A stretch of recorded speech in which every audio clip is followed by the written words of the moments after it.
Salve, salve galera, HS na área. Por problemas técnicos hoje eu estou sem mesa, mas isso não vai impedir de eu trazer conteúdo bom para vocês. Vinheta na tela.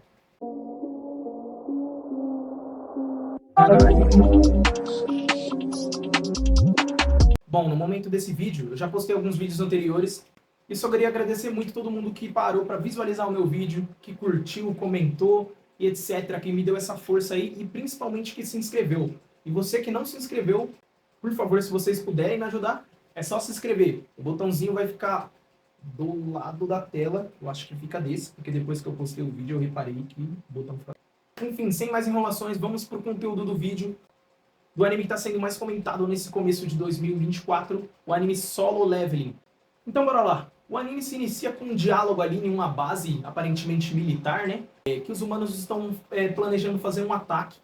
Só que o comandante deles fala para eles não fazerem esse ataque, porque as armas humanas não surgem efeito contra essas criaturas, para deixar tudo nas mãos dos caçadores. E ali que a gente já parte para o começo da ação. Tem um grupo de guerreiros ali fugindo numa floresta, fugindo de formigas monstruosas, mais ou menos quase do tamanho de uma pessoa. E essas formigas perseguem eles ali, até que eles iniciam ali um confronto. E durante esse confronto é nos apresentados os humanos que têm magias, outros que são guerreiros, algo bem, digamos, RPG ali. E esses humanos, eles sucumbem aos poderes desses monstros, que são essas formigas. Eis que um deles diz a frase: o nosso ranking é muito baixo para enfrentar essas criaturas. Nós iremos morrer aqui. E realmente eles estão à beira da morte. Eis que chega mais 3 caçadores ali. Mas esses têm bastante facilidade de lidar com essas formigas. Um já demonstra ali um poder de cura muito avançado. O outro tem tipo umas garras que soltam umas eletricidades, meio com uma magia de raio. E o último parece um Thundercats, mas em vez de espada ele luta com garra. Eles destroem essas formigas com facilidade. E aí os caçadores que estavam apanhando das formigas comentam que eles são caçadores de rank S. Após isso chega uma formiga gigante de outra cor, né, cor branca. E os 3 se juntam ali para deter essa formiga. Eles até que conseguem acabar com ela com um pouco de facilidade. Achando que essa formiga era chefona? Não. Acaba chegando várias outras formigas brancas dessas gigantes para enfrentar esses 3 caçadores do rank S. E aí quando parece que eles vão demonstrar todo o poder deles, a cena é cortada da floresta para a cidade, onde tem um caçador chamado Shoi, de rank S também, que comanda ali um grupo de caçadores bem grande. E aí na cidade também tem as mesmas formigas que estavam atacando o pessoal da floresta. Ele já inicia um ataque contra essas formigas e ele acaba derrotando todas as formigas pequenas não, né, do tamanho de uma pessoa mais ou menos. E as formigas grandes e brancas não morrem com esse ataque. E elas avançam ali para cima do grupo do Choi. Quando ele, que parece que é um líder ali daquele grupo, ele dá aquela ordem de atacar. E ali vai começar um confronto. Eles mostram toda essa cena, mas eu acho que é mais só para nós entender os níveis de caçadores ali, como eles lidam com os monstros, né? E é nesse instante que o anime dá uma introdução ali daquele mundo, o que está acontecendo e como que ele funciona, né? Basicamente, há 10 anos atrás desses acontecimentos do início, surgiram portais misteriosos que conectam o nosso mundo com uma outra dimensão. Dimensão essa que tem diversos tipos de criaturas que são chamados de monstros mágicos. Nessa introdução também é dito que as armas humanas não surgem efeito nos monstros mágicos. Dali então começou a surgir pessoas que também têm poderes mágicos, que essas sim seriam as únicas capazes de enfrentar os monstros mágicos. E eles também explicam que tem 6 tipos de níveis de caçadores. Rank S, A, B, C, D e E.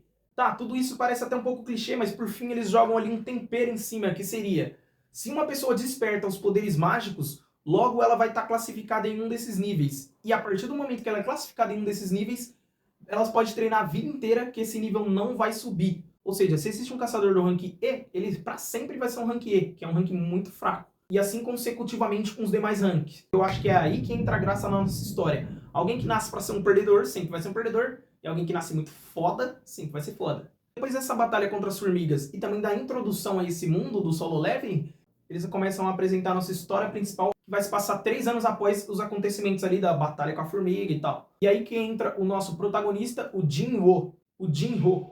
Jinwoo? Jinho. Jinwoo. Peraí.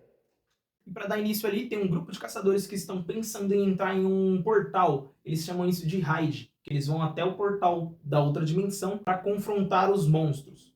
Enfim, esse grupo está se preparando para entrar no portal, quando chega o nosso protagonista, o Jinwoo, e a maioria do pessoal que está ali já conhece ele e acaba cumprimentando ele.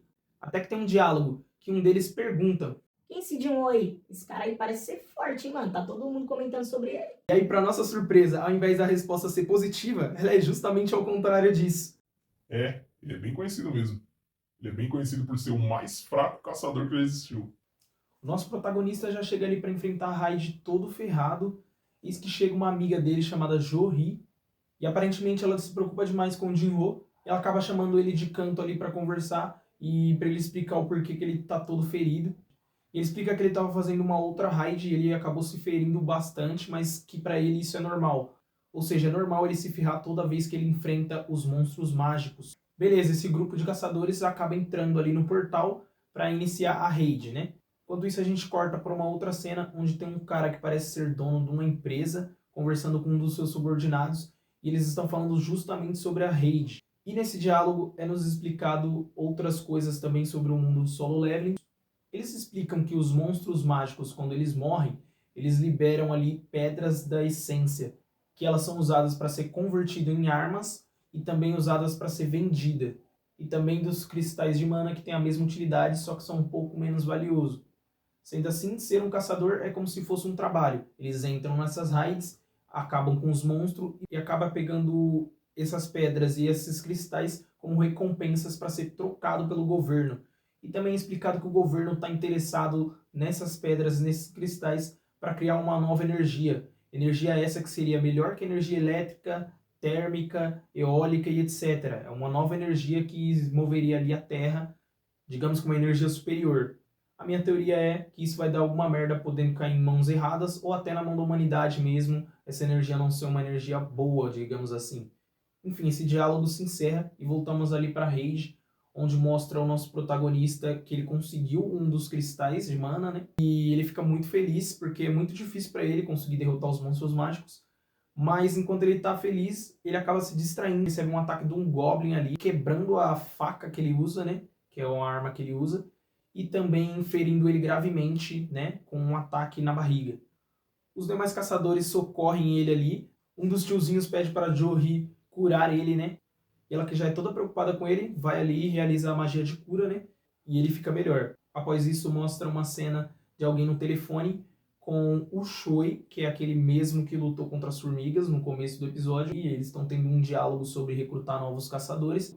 Até que o Shoi, do nada, comenta que nenhum caçador que eles recrutarem vai ser tão bom quanto a Shai Rian.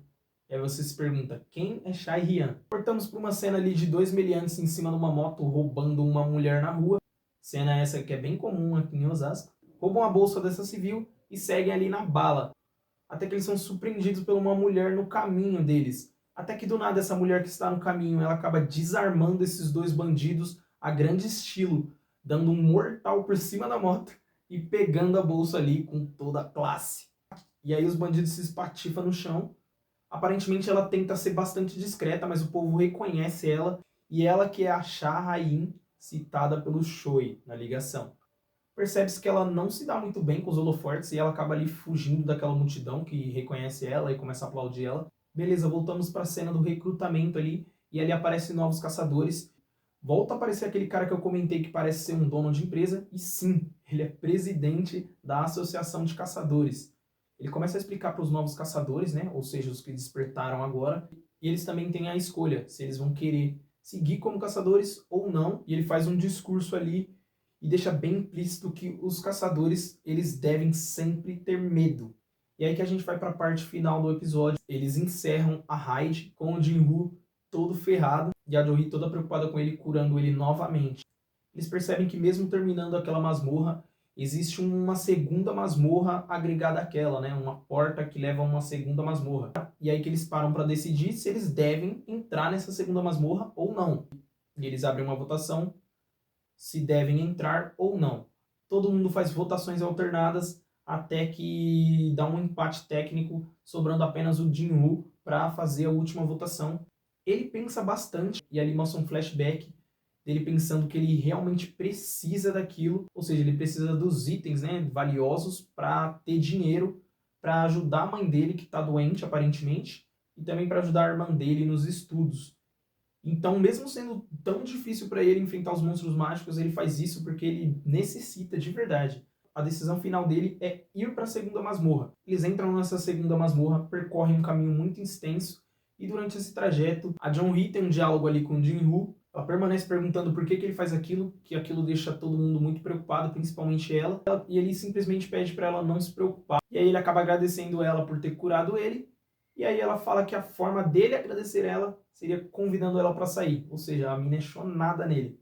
Beleza, finalmente eles chegam ali no final daquela masmorra, onde eles entram numa sala bem grande, cheia de estátuas, mas aparentemente nessa sala não tem nada demais, até que eles encontram uma escritura em uma das estátuas. E um dos caçadores começa a ler aquelas escrituras, enquanto a Jeonhee chama a atenção do Jin-Woo de forma desesperada, afirmando que uma das estátuas está encarando ela. Ele comenta que deve ser só coisa da imaginação dela, enquanto o outro caçador continua a leitura. A leitura também não é nada demais, só está deixando bem implícito que quem entrar ali precisa adorar a Deus, louvar a Deus, coisas nesse sentido. Eis que um dos caçadores fica revoltado ali, falando que ali não tem nada, que eles não deveriam ter entrado ali, e ele acaba por decidir sair daquela sala. Enquanto ele está quase chegando na porta de saída, a porta se fecha, e é bem nessa hora que o anime começa de verdade. Porque uma das estátuas acaba por desferir um golpe que corta esse caçador no meio de forma brutal. Todo mundo fica muito impressionado, impactado com aquilo. E o Jin-Woo acaba olhando para a Jeonhee e pensa, realmente a estátua devia estar olhando para ela. O garoto já fica desesperado olhando para a mesma estátua que ela comentou, está encarando ela. E o Jin-Woo comenta também que aquela masmorra onde eles estavam era de rank D, então não tinha cabimento essas estátuas serem tão fortes. E aí que o pânico se instala naquela sala, todo mundo fica muito desesperado, e o Jin-Woo acaba tendo um flashback falando que diversas vezes ele já sentiu a morte, mas ele nunca teve essa sensação de forma tão forte quanto ali. E aí que a estátua principal, aquela que estava encarando a Jeonhee, esfera um ataque laser absurdo ali, que acaba pulverizando de uma vez só alguns caçadores. Mas o Jin-Woo, como já é acostumado com situações de perigo ali, ele consegue salvar a Jeonhee, mas todo mundo ali fica bem traumatizado, bem em pânico, e essa cena é muito boa, porque você percebe o medo, o terror iminente na cara de cada um deles, principalmente do Jin-Woo, que ele já é fraco e ainda se depara com aquela situação monstruosa. A Jeonhee tem um surto, fica desesperada gritando no chão que não aguenta mais, que não quer mais aquilo, mas é tarde demais porque eles já estão ali naquela sala à mercê do medo e à mercê da morte também. É que no finalzinho do episódio o Jin-Woo comenta que aquelas estátuas vão matar todo mundo, ou seja, todos nós vamos morrer aqui. Tudo isso dando um close bem desesperador na cara dele. Quando o anime começa a se desenvolver para ter um clímax muito bom, ele acaba, infelizmente. Bom, vamos lá, vamos a algumas impressões desse primeiro episódio. Para mim, esse primeiro episódio ficou bem claro que ele é um episódio explicativo, né? Para te introduzir no mundo, né, do anime. Apesar de ter bastante coisa acontecendo, eles conseguiram explicar bem ali como que funciona, né, qual é o funcionamento do mundo. E no quesitação ali, a animação, achei que tá bem legal. Mas para mim, o que mais marcou foi o terror e o pânico, né, que foi instalado ali naquela sala por aquelas estátuas. Achei aquilo bem legal. Eu achei que isso foi o que mais chamou atenção nesse primeiro episódio. E também o fato do nosso protagonista ser rank E. E como é explicado no decorrer da história, quem é classificado em um rank pode treinar a vida inteira que não vai subir. Eu nunca vi a história do mangá ou da web novel sobre o Solo Leveling, mas eu sei que ele é um desses protagonistas que é foda, então o mistério deve ser de onde ele vai tirar o poder dele. Minha teoria é de que essa estátua que aparentemente tem poderes divinos vai fazer alguma espécie de acordo com ele ou alguma coisa nesse sentido já nesse segundo episódio. Porque eu acho bem provável que ele consiga sobreviver a essa situação, sendo que ele é extremamente fraco. Isso justificaria ali um aumento de poder dele se ele fizesse algum acordo ali divino, vamos dizer assim, né? Bom, esse anime justifica o hype que ele tá tendo? Ainda não, porque o primeiro episódio, assim como eu comentei, ele é bastante de apresentação e a parte do clímax eles deixaram pro próximo episódio. Mas pelo que eu vi, ele tem tudo sim para ser um ótimo anime. Eu vou acompanhar aí os demais episódios, fazer novas revisões. Bom, esse foi o vídeo de hoje. Se você não é inscrito no meu canal ainda, pode se inscrever, botãozinho no canto da tela. E eu espero que vocês se mantenham animados, viu? Fui!